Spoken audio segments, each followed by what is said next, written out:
Hello everybody and welcome to Fire Force episode 5?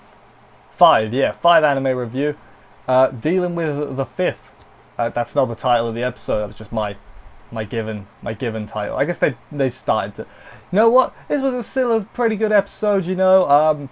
It's taken, like, the show I thought would be mostly just fighting Infernals and it'd be kind of like Infernal of the Week type thing. But now we've actually got, like, a plot and a bigger bad guy. Human enemies is basically what I'm trying to say. And... like, I'm curious to see where it goes. Another thing I'm curious about, in the opening, the, like, cat girl is, like, with the 8th all the time, so maybe she's going to join them, she's going to get kicked out of the 1st, or she's going to be a spy for the... You know what, whatever. Maybe she's a spy... Yeah, maybe that's it. Maybe she's in the 1st as a spy for the 8th, and then she's going to report... I don't know, but that's not what this episode's about. This episode primarily was about the sister, really. So anyway, yeah, let's get on with it.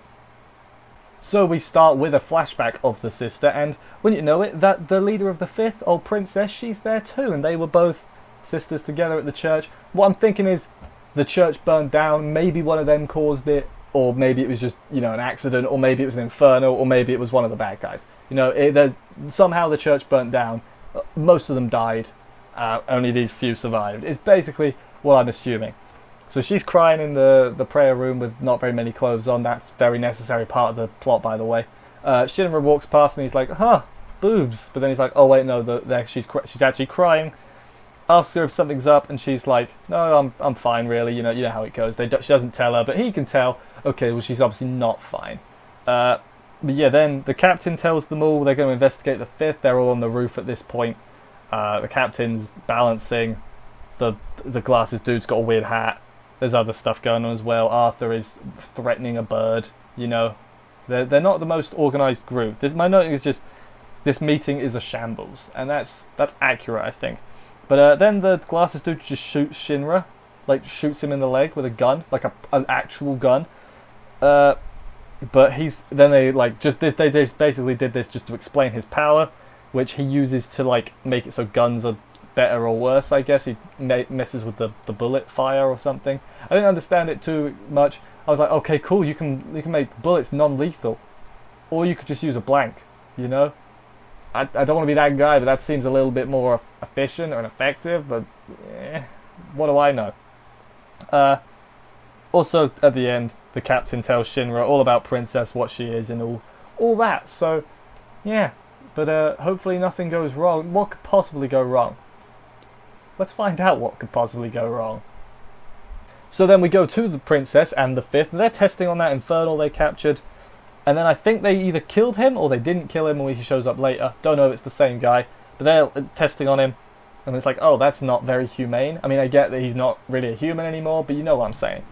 Then we go to the sister praying some more. We see the picture. I think she was praying for the infernal that died, even though she wasn't there.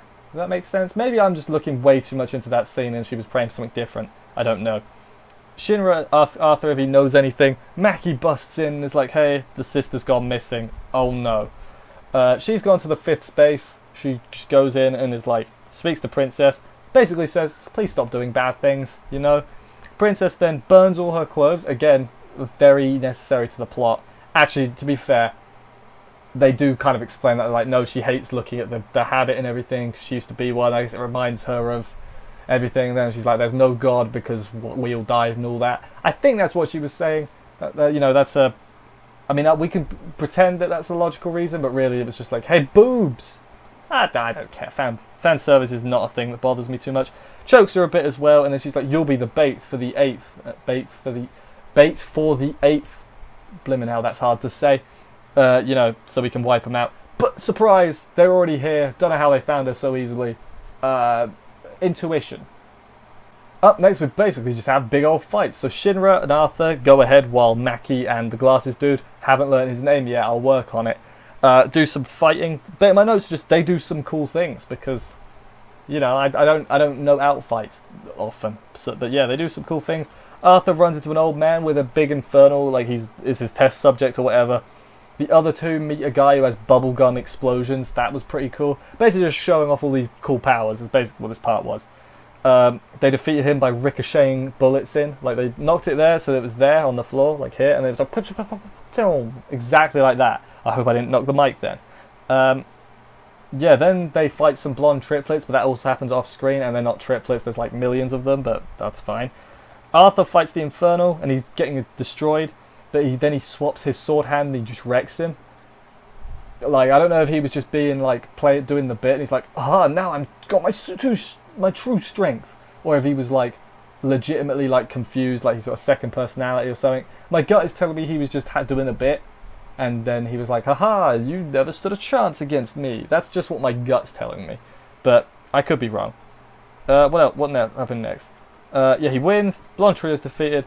Shinra arrives at the main building to save the sister, and I think my prediction at the moment is looking likely. He's going to save her. And tell her, hey, I'll help you through everything, and then she's going to start liking him.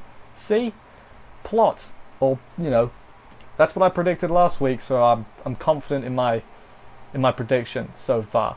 Maybe they'll lose to Princess. Maybe they'll reform her. They'll beat her, and then she'll be like, okay, I'll help you guys out. Or maybe that she'll go to jail. What do I know?